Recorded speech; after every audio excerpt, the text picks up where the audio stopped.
this game. This game. And forgive me for however blasphemous this may come out, but along with side-scrolling shoot-'em-ups, I'm also not much of a fan at all of comic book character games. They're mostly just way more difficult than they should be. Like, anyone remember Comic Zone? And this stupid turd is no exception to the formula. Developed by Malibu Entertainment, which also gave us Ultraverse Prime, and published by Sega, dropping on store shelves in March of 1993, is Batman Returns for the Sega CD. This is the second and final Batman game in the list for me to cover, but technically the first Batman game released for the Sega CD, so thanks Alphabet. And like I inferred, this game posed huge challenges for me to even capture this footage. This took multiple takes, multiple plays, just to get enough variety of levels and video to be able to present this entry in an all-encompassing fashion. And even at that, I was not able to complete a single level for this entire video. And I have about 2.5 hours of logged footage. Insanity. Much like Adventures of Batman and Robin, this one introduced us to the three-dimensional driving levels, and they became pretty brutal in difficulty. The first level has like 6 phases of driving to it alone. Overkill much? And there are 4 different driving levels. This one where you're driving through snowy streets, one where you're driving through a pretty rough part of town, and a final one where you're in the Bat ski boat going through the sewers. This almost gave me a flashback to the Battletoads jet ski level. You have to have almost perfect timing and reflexes just to maneuver through the brick column maze. And with these driving levels, you can shoot with your guns, and you also have rockets at your disposal you can use as well. The rockets deal much more damage, but are very finite in availability. As said earlier, each driving scenario has multiple levels, and the last level ends with a pretty tough car boss. I couldn't beat a single one. There is also a time limit to contend with, so you must wipe out all the predetermined enemies on the level before time runs out. And also we have platformer levels on this one too. Why they didn't bother with them for Batman and Robin on Sega CD, I have no idea, because they really helped flesh out this game and give it more meat to bite into. There is quite a bit of variety to the platformer levels as well, from alleyways, to rooftops, to office lobbies, to a zoo, to a circus, to the sewers.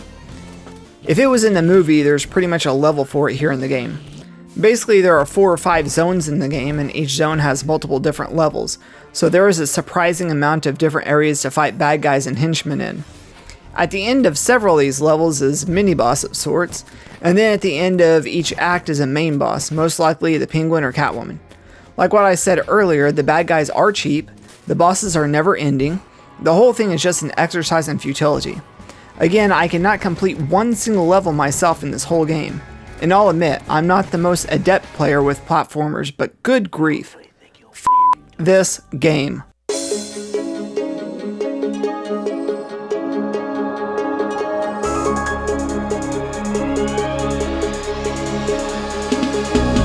The argument can be made for the intro to the driving levels, but as far as I'm concerned, this game doesn't have any FMV elements to it whatsoever.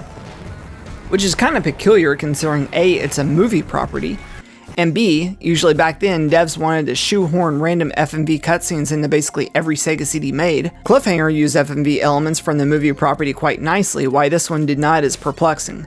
But I would imagine it probably had something to do with paying for licensing rights from Warner or something financial. Speaking of no FMV, comparing this to the Sega Genesis version of Batman Returns, we see it's the exact same game as far as the platform options are concerned.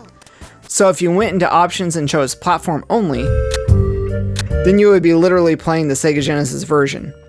The only difference is you would be playing the Genesis version with a brilliant soundtrack composed by the equally brilliant Spencer Nilsson. If you go into the options screen and choose to only play the driving levels, then you would be playing an entirely new and unique experience that's only on Sega CD. And if you choose full game, then you have all the options all together. Those are basically the main differences. There are a few subtle things as well, like a change in the end credits, which I was never able to even see to begin with. Now, speaking of the production, leading the development was Bert Schroeder, which he also played an integral role in producing Joe Montana Football on Sega CD, Toe Jam and Earl 2, Taz and Escape from Mars on Genesis, Power Rangers on Game Gear, and Adventures of Batman and Robin on Sega CD as well. Schroeder also contributed platform-level game design with this, along with James Maxwell.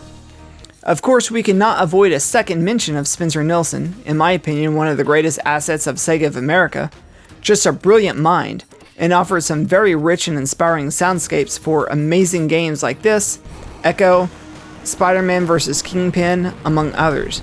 And let's take a moment to soak in more audible goodness.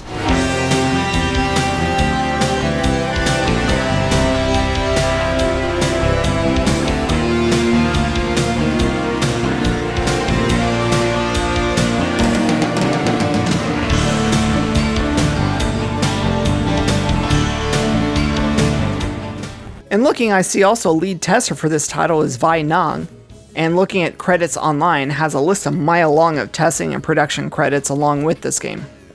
I just discovered Vi also contributed assistant production duties for Fahrenheit, which I'll be super stoked to cover eventually in this series. And making another appearance in a video is Carol Ann Hanshaw, who also contributed the English manual for this title, among many other titles. So in all fairness, the level design is really good. The soundtrack is really good, the graphics are really good, but all of that falls off the rails when you consider how it takes an act of Congress just to complete any of the missions or levels in this game. I literally had to put in cheat codes just to see the second level in this game. So can I recommend it? Well, if you're a glutton for punishment, or if you can beat Comic Zone without dying, then yeah, go for it. But other than that, for everyone else, I would recommend just watching a long play on YouTube and download the soundtrack for offline listening.